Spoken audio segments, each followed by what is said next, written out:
जय हिंद मेरे प्यारे बच्चों, कैसे हैं आप लोग। मैं हूं आपका केमिस्ट्री मेंटर कुणाल वर्मा यानी कि केवी सर फ्रॉम काशी। तो आज से हम लोग टाइप्स ऑफ बॉन्ड को स्टार्ट कर रहे हैं और सबसे पहला हमारा जो बॉन्ड का प्रकार है वो है आयनिक बॉन्ड। तो वैसे तो आयनिक बॉन्ड जो क्लास 10th में आप लोग पढ़े होंगे तो 5 मिनट तो मैं केवल वही बताने वाला हूँ। ठीक है, तो ionic bond bond form due to complete transfer of electron. ठीक है, ये ट्रांसफर ऑफ इलेक्ट्रॉन से बनता है। ट्रांसफर इलेक्ट्रॉन का कैसे होता है? जो एलिमेंट देखो, इलेक्ट्रोपॉजिटिव एलिमेंट जो होता है loses its outermost shell electron to form cation and electronegative element gains that electrons to form anion. ठीक है ना, यानी कि एक एटम इलेक्ट्रॉन लूज करके कैटायन बनाएगा और दूसरा एटम उसी इलेक्ट्रॉन को लेकर एनायन बनाएगा। ठीक है ना, तो यहाँ पे ये भी चीज हमको समझना है, क्या इलेक्ट्रॉन कितना कौन लूज करेगा? तो जो आउटर मोस्ट शेल में इलेक्ट्रॉन रहेगा वही लूज करेगा। और क्या करने के लिए लूज करता है? अपना ऑक्टेट पूरा करने के लिए। ठीक है, जैसे कि मैं बात करूं सोडियम, तो सोडियम का 2 8 1 होता है, तो वो अपना आउटर मोस्ट शेल का ये 1 इलेक्ट्रॉन लूज करेगा। ठीक है, और सामने वाला भी उतना ही इलेक्ट्रॉन गेन करेगा जितना उसको लेके ऑक्टेट की पूरी हो जाए उसकी डिमांड। ठीक है ना, फाइनली अब इलेक्ट्रॉन लूज किया जा चुका है, कैटायन बन चुका है और दूसरा एलिमेंट उसी इलेक्ट्रॉन को लेके एनायन बन चुका है। तो अब वो कैटायन और एनायन जो फाइनली बने हैं वो अब आपस में क्या करेंगे? फोर्स ऑफ अट्रैक्शन से अट्रैक्टेड होंगे, जिसको इलेक्ट्रोस्टैटिक फोर्स ऑफ अट्रैक्शन बोलते हैं। ये क्या होता है? आयनिक बॉन्ड होता है। ठीक है ना, यही बात लिखी हुई है। Finally this cation and anion undergo electrostatic force of attraction which is called ionic या फिर इलेक्ट्रोवैलेंट बॉन्ड। ठीक है, देखो जैसे हम एग्जांपल देखते हैं। पहला आयनिक कंपाउंड अपना है NaCl, फॉर्मेशन ऑफ NaCl। अब इसमें देखो सोडियम का क्या है स्थिति? 281 और क्लोरीन की स्थिति क्या है? 287। सोडियम को कैटायन बनाना है, क्लोरीन को एनायन बनाना है, क्योंकि ये इलेक्ट्रोपॉजिटिव में मेनली वही एस ब्लॉक के एलिमेंट्स होते हैं अगर ज़्यादातर केस में हम लोग देखें तो। ठीक है ना, फर्स्ट है सेकेंड है जो ग्रुप के होते हैं, पहला ग्रुप और सेकेंड ग्रुप। ठीक, तो सोडियम 1 इलेक्ट्रॉन लूज करेगा, Na से Na प्लस गया, 1 इलेक्ट्रॉन ये लूज कर दिया, जिससे ये 2,8 बन गया। और क्लोरीन जो है 1 इलेक्ट्रॉन गेन करेगा। देखो ये इलेक्ट्रॉन कहीं और से नहीं आ रहा है, यही जो सोडियम इलेक्ट्रॉन लूज कर रहा है वही आ रहा है। ठीक है ना, कहीं कोई सिस्टम बाहर से कोई इलेक्ट्रॉन थोड़ी आने वाला है। ठीक है, तो क्लोरीन 1 इलेक्ट्रॉन ले लिया तो 2, ये क्या बन गया? 287 था, तो अब ये 288 हो गया और क्लोरीन पे नेगेटिव चार्ज आ गया। अब यही Na प्लस और Cl माइनस, देखो Na प्लस और Cl माइनस मतलब सोडियम और क्लोरीन दोनों ही परेशान थे। दोनों ने एक दूसरे से बात किया कि ऐसा है कि मैं एक इलेक्ट्रॉन दे देता हूँ, मेरा भी कमी पूरा हो जाएगा ऑक्टेट का, आप 1 इलेक्ट्रॉन ले लो, आपका भी क्या हो जाएगा? ऑक्टेट का कमी पूरा हो जाएगा। ठीक, और उसके बाद हम दोनों क्या करेंगे? आपस में इलेक्ट्रोस्टैटिक फोर्स ऑफ अट्रैक्शन रख के एक आयनिक बॉन्ड बना लेंगे। वही Na प्लस और Cl माइनस के बीच में देखो इलेक्ट्रोस्टैटिक फोर्स ऑफ अट्रैक्शन। देखो कभी भी आयनिक बॉन्ड में कोई ऐसे बॉन्ड में डंडा मत दिखाना। बात समझ में आ रही? ऐसे कुछ भी नहीं करना है, क्योंकि ये कोई डायरेक्शनल बॉन्ड नहीं है, ये फोर्स ऑफ अट्रैक्शन है। This is called just electrostatic force of attraction. ये कोई बॉन्ड नहीं है कि कोई ओवरलैप हो रहा है या डायरेक्शनल नेचर इसके पास है। ठीक है ना, इसके पास कोई डायरेक्शनल नेचर नहीं, मतलब किसी स्पेसिफिक डायरेक्शन में नहीं होता आयनिक बॉन्ड। ये फोर्स ऑफ अट्रैक्शन है। Force of attraction left right ऊपर नीचे आगे पीछे हर जगह समान रूप से होता है। क्लियर है? तो बस अभी इतना ध्यान रखो कि कभी भी आयनिक बॉन्ड में तुमको बॉन्ड या डंडा नहीं बनाना है। जैसे HCl में तो हम लोग ये डंडा बना लेते हैं HCl, बट ध्यान देना NaCl में अगर ये बॉन्ड बना दोगे तो ये गलत है, ऐसे नहीं बनाना है। ठीक है, जहाँ शेयरिंग होगी वहीं पे बॉन्ड बनाना है। ठीक है, इसको नोट करिए। अब हम आगे चलते हैं और भी कुछ एग्जाम्पल्स लेते हैं। चलिए नेक्स्ट एग्जाम्पल है, अगला एग्जाम्पल है फॉर्मेशन ऑफ CaCl2। देखो कैल्शियम का कन्फिग्रेशन होता है 2882 आउटर मोस्ट शेल में 2 इलेक्ट्रॉन, तो जाहिर सी बात है 2 इलेक्ट्रॉन लूज करेगा ताकि ये Ca+2 बन जाए। Ca+2 बनने के लिए नहीं, ये आखिरी में 8 इलेक्ट्रॉन रखने के लिए 2 इलेक्ट्रॉन लूज कर रहा है, ध्यान से समझो। तो Ca+2 बन गया 2 इलेक्ट्रॉन लूज करने से। अब क्लोरीन जो है वो तो भाई 2 8 7 है, उसको तो 1 ही इलेक्ट्रॉन चाहिए। ठीक है, तो ध्यान से समझना, यहाँ पे जो 2 इलेक्ट्रॉन लूज हो रहा है कैल्शियम का, वो 2 क्लोरीन मिल के एक क्या करेंगे? एक्सेप्ट करेंगे। बात समझ में आई? यानी कैल्शियम +2 है तो यहाँ पे Cl माइनस 2 बार बनेगा। ठीक, तो यहाँ पे देखो कैल्शियम +2 और Cl माइनस के बीच में फोर्स ऑफ अट्रैक्शन। इसको ऐसे भी लिख सकते हो, ठीक है ना, कैल्शियम +2 और यहाँ पे 2Cl- ऐसे भी लिख सकते हो तुम लोग, ठीक है, ऐसे फोर्स ऑफ अट्रैक्शन बना सकते हो। इसी को बोलेंगे आयनिक बॉन्ड, ठीक है।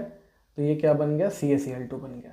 सिमिलरली तो ध्यान से समझना, इलेक्ट्रॉन 2 ठो लूज कर सकता है कोई, उसको 2 एटम मिलके भी क्या कर सकते हैं, एक्सेप्ट कर सकते हैं। बात समझ में आ रही है। फॉर्मेशन ऑफ MgO, अब मैं कितना एग्जांपल कराऊंगा, 2-3 कराऊंगा, उससे ज़्यादा, ठीक है। आप वापस से अगर कोई चीज़ें मिस रह गई हैं तो क्लास 10th का जो आप लोग पढ़े थे वो थोड़ा सा वापस से जाके उसको रिवाइज कर लेंगे। अब देखो MgO, Mg 2 8 2 2 लूज कर दिया ताकि Mg+2 बन जाए, ताकि 2,8 हो जाए, ठीक। ऑक्सीजन 2,6। अब देखो यहाँ पे लूज करने वाला भी 2 लूज करेगा क्योंकि 8 इसका पूरा हो जाए, और लेने वाला भी 2 एक्सेप्ट करेगा ताकि इसका भी 8 पूरा हो जाए। तो यहाँ से Mg+2 बन गया, O-2 बन गया, इन दोनों के बीच में force of attraction that is MgO। बात समझ में आई। तो ये हो गया आयनिक बॉन्ड। अब देखो आयनिक कंपाउंड किसको बोलते हैं। आयनिक कंपाउंड वो होता है जिसमें आयनिक बॉन्ड होता है, जिसमें क्या होता है, आयनिक बॉन्ड होता है, ठीक है। तो आगे अभी हम प्रॉपर्टीज ऑफ आयनिक बॉन्ड को भी पढ़ेंगे, ठीक है, इसको नोट कर लीजिए। चलिए अगला है conditions to form ionic bond. Conditions to form ionic bond, अब ध्यान से समझिए आयनिक बॉन्ड में था क्या। यहाँ पे देखो ये जो इलेक्ट्रोपॉजिटिव एलिमेंट है ये सोडियम है, और ये क्लोरीन का है, इलेक्ट्रोनेगेटिव एलिमेंट है। इलेक्ट्रोपॉजिटिव आइटम को इलेक्ट्रॉन लूज करना है और इलेक्ट्रोनेगेटिव आइटम को इलेक्ट्रॉन गेन करना है। अब ध्यान से समझो, ये जितने अच्छे से कैटायन बनेगा और ये जितने अच्छे से एनायन बनेगा, उतना अच्छा प्लस और माइनस के बीच में अट्रैक्शन होगा। मतलब जितने जल्दी से Na+ बन जाए और जितने जल्दी से Cl- बन जाए। अगर Na+ बन ही नहीं रहा है कायदे से और Cl- भी कायदे से नहीं बन रहा है, तो कौन सा अट्रैक्शन होगा इन दोनों के बीच में, ठीक है। तो कुल मिला के आयनिक बॉन्ड बनने का सबसे पहला तो यही क्राइटेरिया है कि कैटायन आसानी से बन जाए और एनायन आसानी से बन जाए, ठीक है। तो देखो कैटायन बनाना मतलब इलेक्ट्रॉन लूज करवाना, इलेक्ट्रॉन लूज करवाना मतलब कौन सी एनर्जी देना, आयोनाइजेशन एनर्जी। और एनायन बनाना मतलब इलेक्ट्रॉन एक्सेप्ट करना, मतलब इलेक्ट्रॉन एफिनिटी। तो आयोनाइजेशन एनर्जी इलेक्ट्रोपॉजिटिव एलिमेंट का लो होना चाहिए। लो होने का मतलब कि हमको कम एनर्जी देना पड़े ताकि आसानी से उसके क्या बन जाए, कैटायन बन जाए, आसानी से उसका कैटायन बन जाए, Na+ आसानी से बन जाए। सिमिलरली आसानी से इलेक्ट्रॉन निकल भी जाना चाहिए और सामने वाला जो एक्सेप्ट कर रहा है उसको आसानी से इलेक्ट्रॉन ले भी लेना चाहिए। यानी कि इलेक्ट्रॉन एफिनिटी इलेक्ट्रोनेगेटिव एलिमेंट का क्या होना चाहिए, बहुत हाई होना चाहिए। बात समझ में आ रही है। तो पहला 2 कंडीशन बहुत इंपॉर्टेंट है ये। तीसरा है there should be large electronegative difference between atoms. ये तो खैर आप जानते हैं, इलेक्ट्रोनेगेटिविटी जितना ज़्यादा अंतर होगा उतना अच्छे से हम बोलेंगे कि उतना स्ट्रॉन्ग आयनिक बॉन्ड बनेगा। मतलब आयनिक कैरेक्टर ज़्यादा होगा, जितना ज़्यादा उसमें इलेक्ट्रोनेगेटिविटी का डिफरेंस होगा। इलेक्ट्रोनेगेटिविटी का डिफरेंस बहुत ज़्यादा है तो इसका मतलब एक कैटायन बन सकता है, दूसरा एनायन भी आराम से बन सकता है। उनके बीच में ट्रांसफर ऑफ इलेक्ट्रॉन ही होगा, ठीक है। जैसे आप लोग पढ़े हैं मेटल और नॉन मेटल के बीच में आयनिक बॉन्ड बनता है, क्योंकि मेटल इलेक्ट्रो पॉजिटिव होता है और नॉन मेटल इलेक्ट्रोनेगेटिव होता है, या फिर नॉन मेटल इलेक्ट्रोनेगेटिव होता है तगड़ा और मेटल इलेक्ट्रोनेगेटिव होता है बहुत कम। तो इनके बीच में इलेक्ट्रोनेगेटिविटी का डिफरेंस बहुत ज़्यादा है तो आयनिक बॉन्ड बन जाता है। दो नॉन मेटल के बीच में क्या बनता है भाई, जाहिर सी बात है दोनों नॉन मेटल, तो इलेक्ट्रोनेगेटिविटी का डिफरेंस बहुत ज़्यादा नहीं है, तो वहाँ पे क्या बनता है, वहाँ पे कोवेलेंट बॉन्ड बनता है इन जनरल मैक्सिमम केसेस में, ठीक है। लास्ट है lattice energy must be very high. अब देखो ये जो Na+ मान लो बन गया, पहली बात तो गैसेस में ही बनेगा क्योंकि इलेक्ट्रॉन निकलेगा कैसे, गैसेस में, और ये Cl- ये भी गैसियस में। जब इन दोनों के बीच में अट्रैक्शन हो रहा है, ठीक है, जब इन दोनों के बीच में अट्रैक्शन हो रहा है तो वहाँ पे उससे अट्रैक्शन की वजह से एनर्जी निकलती है, दैट इज लैटिस एनर्जी। और हमको पता है कोई भी बॉन्ड बनने में जो एनर्जी निकलती है, जितनी ज़्यादा एनर्जी निकलेगी उतना बॉन्ड क्या हो जाएगा, स्ट्रांग हो जाएगा। तो lattice energy must be very high. Lattice energy जो है ऑलवेज जो है रिलीज की बात हो रही है यहाँ पे, मस्ट बी वेरी हाई। जितना अच्छे से इलेक्ट्रॉन निकलेगा, मतलब जितना अच्छे से एनर्जी निकलेगा कैटायन और एनायन के बीच में, उतना अच्छा फोर्स ऑफ अट्रैक्शन होगा। बात समझ में आ रही है। तगड़ा बॉन्ड बनेगा, यानी आयनिक बॉन्ड अच्छे से बनना चाहेगा, ठीक। देखो in an ionic compound ions are arranged in a regular 3 dimensional arrangement which is called as lattice. Lattice का मतलब क्या है, देखो अगर मैं पूछूं सोडियम क्लोराइड एक कंपाउंड है, आयनिक कंपाउंड, क्या उसमें एक ही कैटायन है और एक ही एनायन है? जी नहीं, ये बात बिल्कुल गलत है। ध्यान से समझना, हमको समझना ये है कि उसमें कई सारे कैटायन हैं, कई सारे एनायन हैं। सारे कैटायंस एनायन से सराउंडेड है, सारे एनायंस कैटायन से सराउंडेड है। इसका मतलब जैसे मान लो यहाँ पे ये इसको टारगेट में कर रहा हूँ, ये कैटायन है M+, Na+ ही मान लो। इसके चारों ओर अगर तुम देखोगे तो यहाँ Cl-, Cl-, Cl-, Cl-, इसके पीछे भी Cl-, इसके आगे भी Cl- है। मतलब फोर्स ऑफ अट्रैक्शन इसके साथ एनायन का, कैटायन और एनायन के बीच में फोर्स ऑफ अट्रैक्शन जो लग रहा है वो हर डायरेक्शन से है, आगे भी है, पीछे भी है, लेफ्ट भी है, राइट भी है, ऊपर भी है, नीचे भी है, हर जगह है, समान रूप से। कोई डायरेक्शन नहीं है कि हाँ इसी डायरेक्शन में बॉन्ड में अट्रैक्शन है, हर डायरेक्शन में। उसी तरह देखो X- को भी M+, M+, M+, M+, आगे पीछे, ऊपर नीचे, दाएं बाएं, लेफ्ट राइट, हर जगह से क्या है, कैटायन एनायन से सराउंडेड है और एनायन कैटायन से सराउंडेड है। इसी को बोला जाता है लैटिस, ठीक है ना। तो आयनिक बॉन्ड के पास कोई डायरेक्शनल कैरेक्टर, डायरेक्शनल प्रॉपर्टी नहीं होती है। क्लियर है? इसको नोट करिए, फिर हम प्रॉपर्टीज ऑफ आयनिक कंपाउंड को देखते हैं, ठीक है। Properties of ionic compounds, they exist in solid state and have high melting point and boiling point, ठीक है। क्यों सॉलिड स्टेट में होता है? क्योंकि कैटायन और एनायन के बीच में भाई फोर्स ऑफ अट्रैक्शन तगड़ा है, इलेक्ट्रोस्टैटिक फोर्स ऑफ अट्रैक्शन है। सारे कैटायन एनायन बहुत पास पास हैं और पास पास हैं पार्टिकल्स, तो जाहिर सी बात है सॉलिड स्टेट में रहेगा। और हाई मेल्टिंग पॉइंट और बॉइलिंग पॉइंट क्यों? क्योंकि कैटायंस और एनायंस के बीच में तगड़ा फोर्स ऑफ अट्रैक्शन है, ठीक है ना, तगड़ा फोर्स ऑफ अट्रैक्शन है। इनको मेल्ट करने के लिए क्या है, बहुत ज़्यादा हमको एनर्जी देना पड़ेगा। बॉयल करने, अगर मान लो एक बार लिक्विड स्टेट में आ गए, फिर वापस से बॉयल करने में भी बहुत ज़्यादा एनर्जी देनी पड़ेगी। और डेंसिटी भी इनका बहुत हाई होता है, क्योंकि लैटिस, ये जो लैटिस है इसमें कैटायंस और एनायंस के बीच में फोर्स ऑफ अट्रैक्शन बहुत तगड़ा, ये काफ़ी पास पास हैं और पास पास हैं, तो इसका मतलब क्या होगा, इनका डेंसिटी बहुत ज़्यादा होगा, बहुत ठोस होंगे ये, ठीक है ना, हार्ड होंगे, ठोस होंगे, ठीक। और इसी के कारण, लैटिस के ही कारण क्या होते हैं, ये ब्रिटल होते हैं, ठीक है ना, ब्रिटल, चूर चूर हो जाएंगे। जब इनको हम हैमर से मारेंगे तो ये क्या हो जाएंगे, चूर चूर हो जाएंगे, शीट थोड़ी बनेगा इनका, ठीक। अगला, ionic bond is non directional, that is force of attraction is equal in all direction. देखो कोई एक डायरेक्शन में फोर्स ऑफ अट्रैक्शन नहीं लग रहा है कि Na+ और Cl- के बीच में इसी डायरेक्शन में अट्रैक्शन लग रहा है, लेफ्ट भी लग रहा है, ऊपर भी लग रहा है, नीचे भी लग रहा है, पीछे भी लग रहा है, आगे भी लग रहा है, इधर भी लग रहा है, इधर भी लग रहा है। मतलब उस Na+ के अगल बगल हर डायरेक्शन में Cl- है, और उसी तरह Cl- के भी हर बगल, हर इधर उधर, ऊपर नीचे, दाएं बाएं, अगल बगल क्या है, Na+ है। बात समझ में आ रही? तो कोई डायरेक्शनल स्पेशल कोई डायरेक्शन नहीं है कि Na+ और Cl- के बीच में इसी डायरेक्शन में बॉन्ड है, हर तरफ है, नॉन डायरेक्शनल है, ठीक है ना। Ionic compound do not show isomerism, ध्यान रखना, आयनिक कंपाउंड आइसोमेरिज्म क्यों नहीं शो करते हैं? क्योंकि यहाँ पे कोई खास डायरेक्शन नहीं होता है। बात समझ में आ रही है? कोई खास डायरेक्शन बॉन्ड का नहीं होता है, इसीलिए आइसोमेरिज्म शो नहीं करते हैं, ठीक। लेकिन जो कोवेलेंट बॉन्ड होता है, जो कोवेलेंट बॉन्ड होता है उसमें डायरेक्शनल नेचर होता है। जैसे मैं CH4 की बात करूँ तो जो मैं डायरेक्शन बना रहा हूँ इसी डायरेक्शन में ये बॉन्ड है, ठीक है। बात समझ में आ रही है? तो कोवेलेंट बॉन्ड क्योंकि ओवरलैपिंग से होता है, और ओवरलैपिंग में जो ऑर्बिटल्स होते हैं, ऑर्बिटल का भाई क्या होता है, वो डायरेक्शन होता है, नेचर डायरेक्शनल होते हैं, इसलिए उसके ओवरलैपिंग से जब बॉन्ड बनेगा तो बॉन्ड का भी एक स्पेसिफिक डायरेक्शन होगा। क्लियर? ये चीज़ें हो सकता है बहुत अच्छे से क्लियर ना हो, तो जब हम शेप और ज्योमेट्री पढ़ेंगे या बैलेंस बॉन्ड थ्योरी आगे पढ़ेंगे तो और चीज़ें क्लियर होंगी। बस इतना भी याद रखिए कि कोई भी आयनिक कंपाउंड में कहीं पर भी हम आइसोमेरिज्म की कोई बात नहीं करेंगे। उसी तरह they do not have any shape geometry due to non directional bond, directional नहीं होने की वजह से हम कोई भी आयनिक कंपाउंड का शेप, ज्योमेट्री, हाइब्रिडाइजेशन, इन सब की कोई बात हम नहीं करेंगे। जैसे CH4 का क्या है, हाइब्रिडाइजेशन है, यस। शेप ज्योमेट्री है, यस है। बस मैं बात करूँ CaCl2, जैसे मैं बात करूँ BeCl2, इसका शेप और ज्योमेट्री है, बट CaCl2 यहाँ पे शेप और ज्योमेट्री नहीं होगी।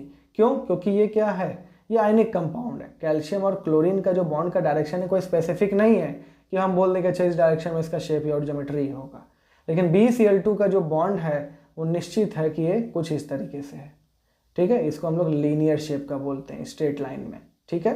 चलिए अगला है, ionic compounds are bad conductor of electricity in solid state, इसको ब्रैकेट में लिख लेना, ठीक है ना, due to absence of free ions. तो देखिए ये जो NaCl सॉलिड है, ठीक है ना, ये जो NaCl सॉलिड है, ये आयनिक कंपाउंड है, इसको हम लोग आयनिक सॉलिड बोलते हैं। जो हम लोग बोल रहे हैं ना आयनिक कंपाउंड्स सॉलिड स्टेट में, इसको आयनिक सॉलिड बोलेंगे, ठीक है ना। ये जो NaCl सॉलिड है, ये कोई आयंस में ब्रेक होगा ही नहीं होगा। आयनिक कंपाउंड जितने भी होते हैं उनके पास एक ही चीज होता है इलेक्ट्रिसिटी ट्रांसफर के लिए, फ्री आयंस। जब उनके आयंस फ्री हो जाएंगे वही इलेक्ट्रिसिटी को एक जगह से दूसरे जगह पे क्या करते हैं, इलेक्ट्रिकल एनर्जी को कैरी करते हैं। क्लियर है। तो सोडियम क्लोराइड इनफैक्ट कोई भी आयनिक सॉलिड जब सॉलिड स्टेट में है तो वो इलेक्ट्रिसिटी कंडक्ट नहीं करेगा। ध्यान से समझना, मैं यहाँ पे ये नहीं कह रहा हूँ कि कोई सॉलिड नहीं करेगा, मैं आयनिक सॉलिड की बात कर रहा हूँ। आयनिक कंपाउंड जो सॉलिड स्टेट में होता है मैं उनकी बात करता हूँ, इलेक्ट्रिसिटी कंडक्ट नहीं करते क्योंकि उनके पास फ्री आयंस नहीं होते हैं। बात समझ में आई। लेकिन दे becomes conductor in molten fused, molten यानी पिघला हुआ, ठीक है ना, फ्यूज्ड का मतलब भी पिघला हुआ, एंड इन एक्वस मीडियम, जब हम इसको पानी में डाल देंगे। देखो जब ये NaCl लिक्विड स्टेट में मतलब पिघला हुआ है तब ये Na+ और Cl- में ब्रेक हो जाएगा। बात समझ में आ रही। तो इसको हम इतना गर्म कर दिए, इतना मेल्ट कर दिए हाई टेम्परेचर पे कि इसके आयंस अब दूर दूर हो गए, ठीक, अब ये मूव करने में काबिल हो गए हैं। उसी तरह NaCl को अगर हम पानी में भी डाल दें एक्वस, तो ये भी क्या हो जाएगा, Na+ और Cl- में ब्रेक हो जाएगा। तो पानी में और मोल्टेन स्टेट में ये क्या है, सॉल्युबल होते हैं, ठीक, सॉरी क्या होते हैं, इलेक्ट्रिसिटी के कंडक्टर होते हैं, ठीक है ना।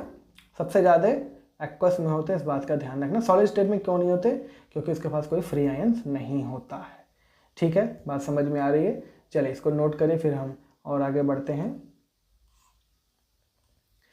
चलिए नेक्स्ट है, ionic compounds are soluble in polar solvent like water, ठीक है। पोलर, देखो हम लोग बचपन से पढ़ते आ रहे हैं कि लाइक डिजॉल्व्स लाइक, जो जैसा होता है उसमें डिजॉल्व कर जाता है। इसके पीछे कारण क्या है, देखो आयनिक कंपाउंड जो होते हैं ये पोलर तो हैं, प्लस और माइनस बन रहा है। ये पोलर सॉल्वेंट पानी में क्या है, पानी में भी हाइड्रोजन ऑक्सीजन में इलेक्ट्रोनेगेटिविटी का डिफरेंस है, बट वो बॉन्ड पोलर है तो कोवेलेंट ही, बट वो क्या है, पोलर है। अब देखो वैसे तो यहाँ पे बात हम कर रहे हैं पोलर सॉल्वेंट। पोलर सॉल्वेंट जो होते हैं इनका डाइलेक्ट्रिक कांस्टेंट क्या होता है, काफ़ी ज़्यादा होता है। हम ये नहीं कह रहे हैं कि सबसे ज़्यादा वाटर का मतलब सबसे ज़्यादा मतलब कि सारे आयनिक कंपाउंड का एक जैसा होता है। वाटर क्या क्या होता है, हम लोग पढ़ते हैं कि हम लोग मेनली आयनिक कंपाउंड की सॉल्युबिलिटी अगर देख रहे हैं किसी सॉल्वेंट में तो पानी में ही देखते हैं। पानी का डाइलेक्ट्रिक कांस्टेंट 80-81 के आसपास होता है। देखो डाइलेक्ट्रिक कांस्टेंट का मतलब, तो जो पोलर सॉल्वेंट होते हैं उनका डाइलेक्ट्रिक कांस्टेंट क्या होता है, काफ़ी ज़्यादा होता है। देखो डाइलेक्ट्रिक कांस्टेंट जितना ज़्यादा होगा वो क्या करेगा, फोर्स ऑफ अट्रैक्शन। भाई देखो हम बोलें ये NaCl सॉलिड है, जब हम इसको मान लो इस बीकर में डाल दें तो Na+ यहाँ पर है, Cl- यहाँ पे है, Na+ यहाँ पर है, Cl- यहाँ पे, कई सारे जो Na+ Cl- है वो काफ़ी दूर दूर चले जाते हैं। दूर दूर चले जाने का मतलब वो पानी में घुल गए हैं। मतलब कोई भी चीज़ घुलेगा कब, जब वो अपने में अंदर में जो बॉन्ड बना रहा है उससे अलग होगा तभी तो जाके वो घुलेगा। तो Na+ और Cl-, ठीक है ना, ये आयंस तो हैं, बने हुए आयंस से पानी में जाने के बाद इनके फोर्स ऑफ अट्रैक्शन को क्या हो जाता है, काफ़ी गुना कम कर देता है पानी, क्योंकि पानी का डाइलेक्ट्रिक कांस्टेंट ज़्यादा होता है, ठीक है। तो अगर मान लो 3-4 सॉल्वेंट तुमको दे दे और सारे के सारे पोलर हैं और सबका डाइलेक्ट्रिक कांस्टेंट का वैल्यू भी लिख दे, तो जिस सॉल्वेंट का डाइलेक्ट्रिक कांस्टेंट सबसे ज़्यादा रहेगा क्या होगा, आयनिक कंपाउंड उसमें अच्छे से घुल जाएगा, उसमें सबसे ज़्यादा घुलनशील होगा, सबसे ज़्यादा सॉल्युबल उसी में होगा। बात समझ में आ रही है, ठीक है। अगला, ionic compounds react in polar solvent and ionic reactions are very fast as compared to covalent reactions। देखो आयनिक, पहली बात तो आयनिक का मतलब क्या है, आयंस पानी में जब जाएंगे, ठीक है ना, पोलर सॉल्वेंट में जाएंगे तो आयंस बनाएंगे, ठीक है ना। जैसे पानी में NaCl जो है, NaCl एक्वस का मतलब हम हमेशा लिखेंगे Na+ और Cl-, कहीं पर भी तुमसे बोल दे NaCl एक्वस मतलब Na+ और Cl-, वो पानी में ब्रेक हो चुका है आयंस में, ठीक। अब देखो आयनिक कंपाउंड जो होते हैं, मतलब जो आयनिक रिएक्शंस होते हैं वो वेरी फास्ट होते हैं। देखो ये क्या है, AgNO3, ये आयनिक कंपाउंड है, प्लस माइनस। अब ये बीकर में है, ध्यान से समझना, ये किसी बीकर में है AgNO3 घुला हुआ और किसी दूसरे बीकर में या टेस्ट ट्यूब में NaCl रखा हुआ है। अब जो हमको रिएक्शन कराना है, ये AgNO3 सॉलिड स्टेट में होता है, NaCl सॉलिड स्टेट में होता है। ये रिएक्शन कभी भी सॉलिड स्टेट में नहीं होगा। ऐसा नहीं है कि हाथ में थोड़ा सा AgNO3 लिए और थोड़ा सा NaCl लिए, दोनों को ऐसे रगड़ दिया और रिएक्शन हो गया, बिल्कुल नहीं। AgNO3 को एक टेस्ट ट्यूब में आप घोल लेंगे ऐसे, NaCl को भी दूसरे टेस्ट ट्यूब में घोल लेंगे। अब इसको इसमें मिलाओ या इसको इसमें मिलाओ, बात समझ में आ रही है? तो जैसे भी करो दोनों को मिला दोगे, दोनों पानी में घुले हुए रूप में मिलेंगे और जैसे ही मिलेंगे तुरंत जो है व्हाइट पीपीटी एक नीचे बनने लगेगा। इसका मतलब इन दोनों के बीच में रिएक्शन बहुत ज़्यादा फास्ट हुआ है, ठीक है ना। ये पीपीटी तुरंत बनेगा, ऐसा नहीं है कि 2-4 सेकंड लगेगा, तुरंत just on the spot AgCl का पीपीटी व्हाइट पीपीटी बन जाएगा। इससे क्या पता चला कि आयनिक रिएक्शंस काफ़ी फास्ट होते हैं। कारण क्या है? देखो ऑलरेडी यहाँ पे बॉन्ड टूटा हुआ है, ठीक है, ये एक्वस मीडियम में है। एक्वस मीडियम में ऑलरेडी ये प्लस और माइनस में टूटे हुए हैं, ये भी क्या है, प्लस और माइनस में टूटा हुआ है। जस्ट जैसे ही दोनों को मिला है, बस इन्होंने अपने आयंस की अदला बदली कर ली, डबल डिस्प्लेसमेंट रिएक्शन। Ag+ तैयार है Cl- के साथ जुड़ने के लिए, Na+ तैयार है NO3- के साथ जुड़ने के लिए, बस इन दोनों को मिलाना बाकी है। बात समझ में आई? दोनों तैयार थे, ऐसा नहीं था कि पहले Ag+ और NO3 के बीच में बॉन्ड तोड़ना है, Na+ और Cl- के बीच में बॉन्ड तोड़ना है तब दोनों को मिलाना है। ये ऑलरेडी टूटे हुए हैं, पानी में घुले हुए हैं दोनों, ठीक है ना, क्योंकि आयंस ऑलरेडी ये ब्रोकन है, आयंस फॉर्म है, तो दोनों को जस्ट मिला दिए एक्वस मीडियम में, दोनों का रिएक्शन काफ़ी फास्ट हो गया, तुरंत हो गया। क्लियर? वही कोवेलेंट अगर रिएक्शन की हम बात करें, जैसे मान लो ये रिएक्शन करते हैं H2 + Cl2 गिव्स HCl। यहाँ पे क्या है, यहाँ पे पहले H बॉन्ड को तोड़ना होता है, Cl को बॉन्ड को तोड़ना होता है, ठीक है। यहाँ पे पहले बॉन्ड ब्रेकिंग होता है, फिर बॉन्ड फॉर्मेशन होता है। तो ये थोड़े से क्या हो जाते हैं, इसके मुकाबले कोवेलेंट रिएक्शन स्लो हो जाते हैं। बात समझ में है? यहाँ पे कोई बॉन्ड तोड़ने का चक्कर नहीं है। क्लियर है? चलिए इसको नोट कर लीजिए, थोड़ी सी बात हम और आगे और कर लेते हैं, ठीक है। देखिए सम एग्जांपल्स, जैसे देखो CO2 SO2 SO3 N2O5 PCl5, ये सारे के सारे क्या हैं, कोवेलेंट कंपाउंड हैं। सारे के सारे क्या हैं, कोवेलेंट कंपाउंड है। और कोवेलेंट बॉन्ड जो होता है वो डायरेक्शनल होता है, स्पेसिफिक डायरेक्शन में होता है। तो यहाँ पे देखो CO2 का अगर हम स्ट्रक्चर बनाएंगे तो कुछ इस तरीके से बनेगा, ठीक है ना। SO3 का बनाएंगे तो कुछ इस तरीके से बनेगा। इसका ज्योमेट्री होता है या शेप होता है लीनियर, इसका ट्राइगोनल प्लेनर। तो ऐसा कोई कंपाउंड आ जाए जिसमें केवल कोवेलेंट बॉन्ड है, तो ये ज्योमेट्री की बात यहाँ पे हम करेंगे, यहाँ पे ज्योमेट्री की बात हम करेंगे, ध्यान से समझना। ये कुछ ऐसे कंपाउंड्स हैं जो पूरी तरह से आयनिक है, NaCl आयनिक, KCl आयनिक, CaCl2 आयनिक, Na2O आयनिक। यहाँ पे हम कोई ज्योमेट्री शेप की बात नहीं करेंगे, टोटली नॉन डायरेक्शनल है पूरी तरह से। यहाँ पे आयनिक बॉन्ड के अलावा कोई और बॉन्ड नहीं है। क्लियर है? हाँ, यहाँ ध्यान दीजिए, यहाँ ध्यान दीजिए, इसमें सबसे अच्छा एग्जांपल हम लेते हैं Na2SO4 का। ये जो Na2SO4 है, नो डाउट यहाँ पे जो बॉन्ड है वो आयनिक है। इसको जब हम ब्रेक करेंगे तो 2Na+ और SO4 2- में ब्रेक होगा। Na+ और SO4 2- ये कैटायन एनायन, इसके बीच में तो आयनिक बॉन्ड है। बट ये सारे कंपाउंड्स में केवल आयनिक बॉन्ड है, ये कहना गलत है, क्योंकि ये जो सल्फेट आयन है, सल्फेट आयन जो है, ये इसका स्ट्रक्चर कुछ इस तरीके से होता है, ठीक है। इसका ज्योमेट्री हम देखेंगे तो टेट्राहेड्रल आएगा, मतलब इसमें बॉन्ड का एक स्पेसिफिक डायरेक्शन है। यहाँ पे हम डंडे से बॉन्ड को दिखा रहे हैं, तो Na और SO4 के बीच में तो कोई बॉन्ड हम नहीं दिखाएंगे ऐसे, लेकिन SO4 में इंटरनली बॉन्ड्स का डायरेक्शन होगा, ठीक है ना। तो ऐसा आप याद रखिए, यहाँ पे ये जो कैटायन था, ये जो एनायन था, ये जो कैटायन था, ये जो एनायन था, ये कैटायन जो एनायन, ये सब मोनो एटॉमिक एनायंस थे और कैटायंस थे। एक ठो Na+, एक ठो Cl-, एक ठो K+, एक ठो Cl-, एक ठो Ca+2 और 2 ठो Cl-। ये मत देखो 2 ठो Cl-, वो Cl- आपस में थोड़ी जुड़े हैं, तो मोनो एटॉमिक ही कहलाएंगे ना। 2 ठो सोडियम यहाँ पे 2Na+, ये आपस में थोड़ी जुड़े हैं, ठीक है। और O-2 ये भी तो क्या है, मोनो एटॉमिक है, तो यहाँ पे कोई ज्योमेट्री नहीं होगी। क्लियर है ना।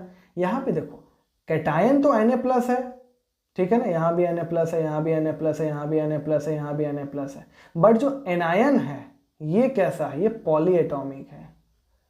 कैसा है, पॉली एटॉमिक है, कई सारे इसमें नॉन मेटल्स हैं, ठीक है। तो ये क्या होगा, इनका डायरेक्शनल, इसके अंदर जो बॉन्ड्स होंगे एक नॉन मेटल दूसरे नॉन मेटल के बीच में वो डायरेक्शनल होंगे, वो कोवेलेंट बॉन्ड होंगे। तो यहाँ पे हम ज्योमेट्री की बात करेंगे, यहाँ पे हम ज्योमेट्री की बात करेंगे। आप पूछोगे कि सर जैसे सब में एनायन है, देखो ये कैटायन भी है। यहाँ पे NH4Cl को जब हम तोड़ेंगे तो ये NH4+ और Cl-। यहाँ पे एनायन तो मोनो एटॉमिक है, बट देखो ये जो कैटायन है ये पॉली एटॉमिक है। ये NH4 में मतलब ये 4 हाइड्रोजन हम टेट्राहेड्रल डायरेक्शन में दिखाएंगे और एक पॉजिटिव चार्ज। बात समझ में आ रही है?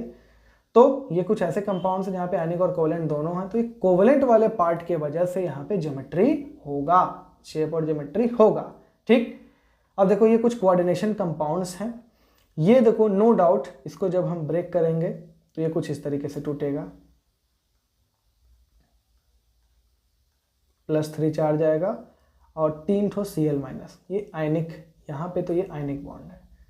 Cl- ये पूरी तरह से मोनो एटॉमिक है, बट ये जो इंटरनली कोबाल्ट के साथ 6 NH3 दिख रहा है, यहाँ पे 6 कोवेलेंट बॉन्ड बनेगा, कोऑर्डिनेट कोवेलेंट बॉन्ड। तो यहाँ पे और यहाँ पर भी देखो ये वाला जो पार्ट है ये तो आयनिक वाला पार्ट है, पोटेशियम और ये पूरा। लेकिन ये जो है Fe और Cn के बीच में, यहाँ पे Fe और Cn के बीच में कोवेलेंट बॉन्ड है। बात समझ में आ रही है? तो यहाँ पर भी डायरेक्शनल होगा। यहाँ पे लेफ्ट वाले पार्ट की वजह से डायरेक्शनल होगा। कैटायनिक पार्ट इसका जो है वो कोवेलेंट है और यहाँ पे एनायनिक पार्ट इसका जो है वो कोवेलेंट है। बात समझ में आ रही? तो यहाँ पे हम लोग ज्योमेट्री की बात करेंगे और साथ में यहाँ पर हम आइसोमेरिज्म में भी, स्टीरियो आइसोमेरिज्म भी देखेंगे।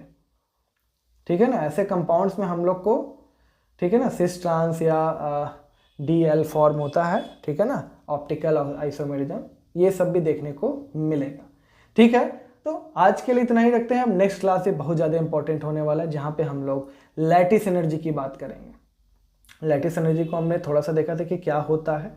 लैटिस एनर्जी असल में कैसे, कौन कौन सा फैक्टर पे डिपेंड करता है, ये सब सारी चीज़ें हम देखने वाले हैं। तो आज के लिए इतना ही, मिलते हैं अगले क्लास में। तब तक के लिए जय हिंद।